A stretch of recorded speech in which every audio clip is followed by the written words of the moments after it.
ঈশানের সঙ্গে অনুশ্রীর বিয়ে দিয়ে এবার দেবলীনাকে উচিত শিক্ষা দিবে কুসুম। হ্যাঁ এবার 70 দেখা যাবে আজকের পর্বে। সম্পূর্ণ জানতে একটি লাইক দিয়ে চ্যানেলটি সাবস্ক্রাইব করে পুরো ভিডিওটি দেখতে থাকুন। গল্পের শুরুতেই আমরা দেখতে পাবো কুসুম এবং আয়ুষ্মান দুজন একসঙ্গেই ঘুমোচ্ছে, কিন্তু ঈশানের কিছুতেই ঘুম আসছে না, কারণ এই শক্ত বিছানায় সে ঘুমোতে পারছে না। বলছে কুসুম, আমি না কিছুতেই ঘুমোতে পারছি না, এই শক্ত বিছানায় কি ঘুমানো যায়? তখন কুসুম বলে, ছোট সাহেব, আগে তো এই নারকেলের ছোবড়া দিয়ে বিছানা বানানো হতো। ঠিক আছে, আমি দেখছি, দাঁড়ান, আমি আপনার বিছানা সুন্দর করার চেষ্টা করছি। তারপরে কুসুম বালিশ দিয়ে খুব সুন্দর করে আয়ুষ্মানের জায়গাটা নরম করে দেয়। তখন বলে, দেখেন তো ছোট সাহেব ঠিক আছে কিনা? তখন আয়ুষ্মান বলে, হ্যাঁ হ্যাঁ এখন ঠিক আছে। তো আয়ুষ্মান শুয়ে পড়ে, এদিকে কুসুমও উল্টো দিকে শুয়ে ঘুমানোর চেষ্টা করতে থাকে। এদিকে অনুশ্রীর দাদা ঈশানকে নিয়ে এসেছে গোয়ালঘরে, বলছে তুমি এখানেই থাকবে। ঈশান তো গোয়ালঘর দেখে অবাক হয়ে যায়, বলছে দাদা তাহলে আমি এখানে কোথায় শুবো, বসবই বা কোথায়? তখন অনুশ্রী দাদা বলতে থাকে, হ্যাঁ হ্যাঁ এখানেই তো সব ব্যবস্থা রয়েছে, তুমি এখানেই ঘুমাবে। ঈশান তো বিছানা দেখে অবাক হয়ে যায়, বলছে আমি এখানে ঘুমাবো? এখানে কি করে ঘুমাবো?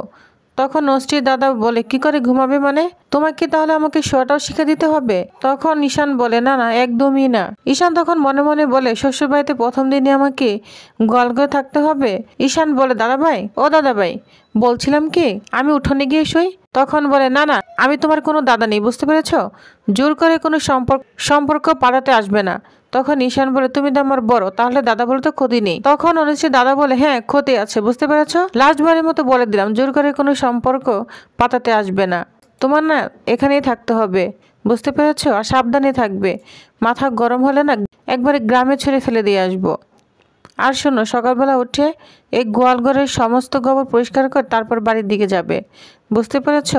তখন ঈশান বলে, হ্যাঁ হ্যাঁ হ্যাঁ অবশ্যই যাব, আর আমি এখানেই থাকবো, কোনো অসুবিধা নেই, ভালোই তো খোলামেলা জায়গা আছে, কোনো সমস্যা নেই। তখন অনুশ্রী দাদা বলেই তো মাথায় ঢুকে গিয়েছে। এটা বলে সে ওখান থেকে চলে যায়, আর ঈশানের পাটা গোবরের মধ্যে লেগে গিয়েছে। সে তো একদম আটকে উঠে বলছে, ঈশান গাঙ্গুলি তুমি প্রেমে পড়েছ, প্রেমে পড়ে তো মানুষ শহীদ হয়ে যায়, আর এটা তো গোবর, কোনো অসুবিধা নেই, কোনো ঘৃণা করব না। এটা বলে ঈশান পাটা ধুয়ে নেয়, আর তখন সে বিছানায় বসে বসে বলতে থাকে, অনুশ্রীর যখন মন জিতে নিতে পেরেছি, অনুশ্রীর বাবা এবং দাদারও মনটা না ইজিলিভাবে জিততে পারবো। কিন্তু যদি ব্যাপারটা কঠিন হয়, যদি কাজটা তাড়াতাড়ি না হয়, তাহলে তো আমাকে অনেক দিন এখানে থাকতে হবে। এটা ভেবে ঈশান অনেক ভয় পেতে থাকে। অন্যদিকে দেখা যায় মীনাক্ষী আর দেবলীনা দুজন ষড়যন্ত্র করেই চলেছে। দেবলীনা বলে, দেবলীনা এটা তুমি কি খাচ্ছ? দেবলীনা বলে, জানো তো এটা আমার প্রি ব্রাইডাল লিঙ্ক। তখন মীনাক্ষী বলে, এটা খেলে কি হয়? দেবলীনা বলে, দেখো আমার বিয়ের তো আর বেশি দিন বাকি নেই, 19-20 দিন আছে। এই ড্রিঙ্কটা আমি রোজ রাতে খেলে না আমার স্কিনটা বেটার থাকবে, এই জন্য আমি খাচ্ছি। তখন মীনাক্ষী বলে, দেখো তুমি না খুব সেলফিশ, তুমি একা একাই খাচ্ছ, আর বিয়ের সময় তুমি কি একাই চকচক করবে? আমার দিকে কি একটুও তাকাবে না? আমাকে ভালো লাগুক, তুমি কি সেটা চাও না?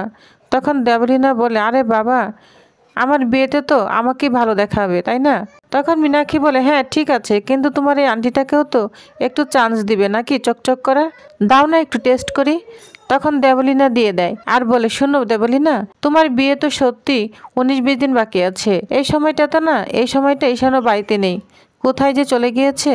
তখন মীনাক্ষী বলে, শোনো এটা না আমি কোনো কেয়ার করি না, ঈশান গিয়েছে ভালোই হয়েছে, কালকের পর থেকে আমি হব ইন্দ্রাণী গাঙ্গুলির না ছায়ার সঙ্গী। তখন মীনাক্ষী বলে, কি করবে শুনি? দেবলীনা বলতে থাকে, খুব ইজি, কুসুম যেমন সারাদিন দেবীমা করে, ঠিক তেমনি আমিও সারাদিন আন্টি আন্টি করব, আর আন্টির মোড়ে নিজের জায়গা করে নিব। তখন মীনাক্ষী বলে, ব্যাপারটা না এত সহজ হবে না দেবলীনা। তখন দেবলীনা বলে, জানি, কিন্তু দেবলীনা চ্যাটার্জি এত কাঁচা খেলোয়াড় নয়, বুঝতে পেরেছ? এমন করে আমি আন্টি ব্রেন ওয়াশ করবো না যে আন্টি নিজের 2 ছেলের থেকে না আমাকেই ভালোবাসবে, বুঝতে পেরেছ? আর ওরা দুজন ফিরে এসে দেখবে এই গাঙ্গুলি পরিবারটা না আমার ইশারায় চলছে, আর সেটাই হবে ঈশানের আমার তরফ থেকে সারপ্রাইজ গিফট, বুঝতে পেরেছ? এই 3 সপ্তাহটা না আমার কাছে সুযোগ রয়েছে, এই সুযোগটা আমি কিছুতেই হাতছাড়া করব না। তখন মীনাক্ষী বলে, শোনো তুমি যা বলছো পুরোটাই যদি উল্টো হয়? তখন দেবলীনা বলে, শোনো তোমার মুখটা বন্ধ রাখবে, তুমি যাও, আমার এখান থেকে যাও বলছি। তখন মীনাক্ষী ওইখান থেকে চলে যায়। এদিকে আয়ুষ্মানকে কুসুম বিছানা বানিয়ে দেওয়ার পরও ঘুম আসছে না, শুধু দুজন দিকে তাকিয়ে আছে আর এপাশ ওপাশ করছে। তখন কুসুম বলে, কি ব্যাপার ছোট সাহেব? তখন আয়ুষ্মান বলে, জানো তো কুসুম, আমার না ঘুম আসছে না, তুমি এক কাজ করো, আমার সঙ্গে না গল্প করো। তখন কুসুম বলে, কি গল্প করবো ছোট সাহেব? বলছে, তুমিই তো জানো। তখন কুসুম বলে, ঠিক আছে, আমি একটা গল্প বলছি। তো কুসুম গল্প বলে আয়ুষ্মানকে ঘুম পাড়িয়ে দেয়। ঈশানও তো ঘুমোতে পারছে না, মশার কামড় এবং গরুর ডাকে কিছুতেই ঘুমাতে পারছে না। বলছে, আমি তো মশার কামড়ে কিছুতেই ঘুমাতে পারছি না, খুব ঠান্ডাও লাগছে, আর এদিকে গরু ডেকেই যাচ্ছে। এটা কোনো কথা? এত রাত হয়েছে, অবশ্য তোদেরই বা কি দোষ? তোদেরকে সরিয়ে তো আমাকে এখানে রেখে দিয়েছে। আচ্ছা, তোদেরকে আমি কি একটা গান শোনাবো? তখন ঘুম পাড়ানি গান গাইতে থাকে ঈশান, আর গরুদের গান শোনাতে থাকে। তখন বলে, আচ্ছা ঠিক আছে, এবার তোরা ঘুমিয়ে পড়, আমারও খুব ঘুম পেয়েছে, বুঝতে পেরেছিস? এই বলে ঈশান ঘুমিয়ে পড়তে থাকে। অন্যদিকে অনুশ্রী ঈশানের কথাই ভাবছে। তখন বলে, একটা ফোন করব। ঈশান সাহেব এত রাজপ্রাসাদে ঘুমিয়েছে, আর এখন আমার জন্য কত কষ্টই করছে, তো একটা ফোন করতে থাকে অনুশ্রী। তখন অনুশ্রী বলে, দূরে গেলে মিস করেন না, আবার কাছে এসেছি তাও মিস করছেন না? তখন বলে, হ্যাঁ মিস করছি তো। তখন ঈশান বলে, হ্যাঁ মিস করা ভালো। তখন অনুশ্রী বলে, আপনার ঘুম আসছে না তাই না? তখন ঈশান বলে, এতক্ষণ আসছিল না, এখন তোমার গলাটা শুনতে পেয়ে না এখন ঘুম চলে আসবে। তখন অনুশ্রী বলে, সরি, আমার জন্য না আপনাকে অনেক কষ্ট পেতে হচ্ছে তাই না? তখন ঈশান বলে, না না, কষ্ট কিসের? এই যে আপনি এতদিন রাজপ্রাসাদে থেকেছেন, কিন্তু এখন আপনাকে গোয়ালঘরে থাকতে হচ্ছে। ঈশান বলে, না না অনুশ্রী, আমি একদম ঠিক আছি, কোনো চিন্তা করো না, অনেক রাত হয়েছে, তুমি ঘুমিয়ে পড়ো, ঠিক আছে, কাল কথা হবে। তখন অনুশ্রী বলে, কাল কখন? ঈশান বলে, ঠিক সুযোগ বের করে নিব, বুঝতে পেরেছ? তো গুড নাইট বলে ফোনটা রেখে দেয়। এদিকে ঈশান কোনো মতে ঘুমানোর চেষ্টা করে, তো এক সময় ঘুমিয়ে পড়ে। তখন ওইখানে অনুশ্রী চলে আসে।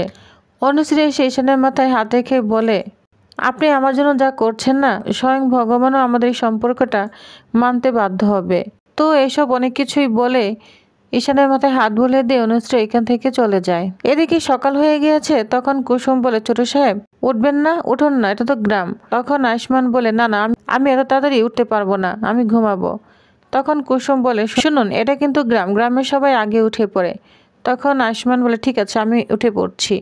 তো ফ্রেশ হয়ে আসে আয়ুষ্মান, বলছে, কুসুম এখন তো আমার খুব খিদে পেয়েছে। তখন কুসুম বলে, ঠিক আছে, আমি কিছু একটা বানানোর ব্যবস্থা করছি, এখনো তো রান্নাই বসানো হয়নি। তখন আমরা দেখতে পারবো ওই মুহূর্তে পিসিমণি চলে আসে।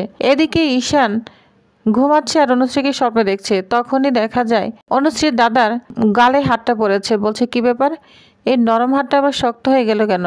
অনুশ্রীর হাত তো অনেক নরম। তখনই দেখে অনুশ্রীর দাদাকে দেখে তো অনেক ভয় পেয়ে যায়। তখন তাকে অনেক বকাঝকা করে সব কাজ সেরে ওইখান থেকে চলে যেতে বলে। তখন ঈশান বলে, ঠিক আছে দাদা, আমি সব কাজ কমপ্লিট করব। অন্যদিকে ঈশান আর কুসুম যখন কথা বলছে, তখন পিসিমণি চলে আসে। বলছে, কি ব্যাপার গৌরী, কাল রাতে তোমাদের ঘুম হয়নি? অনেক রাত পর্যন্ত আলো জ্বলছিল, গল্প করেছিলে বুঝি? তখন কুসুম কিছুই বলে না। পিসিমণি বলে, বুঝতে পেরেছি, ঠিক আছে। পিসিমণি তখন বাড়ির নিয়মকানুন বুঝিয়ে দেয় যে কি কি করতে হবে। বলছে, শোনো, আমাদের রান্নাবান্না কিন্তু সকালের রান্নাবান্না দুপুরের মতোই ভারী হয়। আমাদের বিশ্বাস, বাড়ির পুরুষ মানুষের পেট ভরে খেলে বাইরে গেলে তাদের শরীরে না বল পাবে, বুঝতে পেরেছ? এবার তাহলে রান্নাটা শুরু করো। তখন কুসুম বলে, ঠিক আছে। তখন আয়ুষ্মান বলে, আচ্ছা কুসুম, আমাদের তো দিন শুরু হয়ে গেল, কিন্তু ঈশানটা যে কি করছে কে জানে। অন্যদিকে কুসুম রান্নাঘরে চা বসাচ্ছে, তো খুব সুন্দর করে চা বানাচ্ছে। চায়ের মধ্যে একটু আদা দিচ্ছে। পিসিমণি বলে, শোনো, দাদা কিন্তু চায়ে আদা খায় না। কুসুম বলে, পিসিমণি, এখন যে শীতের দিন, এই সময় না আদা দিয়ে চা খেলে গলাটা একদম ভালো হয়ে যাবে। তাছাড়া দেখেছি উনি একটু কাশছেন, এ চা খেলেও না মন্দ হবে না। যা শুনে পিসিমণি অবাক হয়ে কুসুমের দিকে তাকিয়ে আছে। তো এদিকে চা কমপ্লিট করে কুসুম অনুশ্রীর বাবার জন্য নিয়ে যায়। তো অনুশ্রীর বাবাকে চাটা নিয়ে দেয় কুসুম, বলছেন, কর্তা এই নিন চা। তখন বলে, রাখো। এদিকে পিসিমণি বলছে, কি ব্যাপার দাদা, তোর দাড়িগুলো সব ফেলে দিয়েছিস কেন? তখন অভিমন্যু বলে, অনুশ্রীর বিয়ের জন্য মানত করেছিলাম, বুঝতে পেরেছিস, আর সুখবরটা খুব তাড়াতাড়ি আসছে। যা শুনে কুসুম তো অবাক হয়ে যায়। বলছে, তাহলে ঈশান সাহেব আর অনুশ্রী দিদির বিয়েটা হবে কিভাবে? টিউবার্স তারা নেক্সট আকর্ষণীয় পর্বে আর কি হতে চলেছে, ঈশান আর ঈশান মিলে কি কি প্ল্যান করতে চলেছে, তো নেক্সট আপডেটটি জানতে অবশ্যই আমার সাথেই থাকুন। ধন্যবাদ।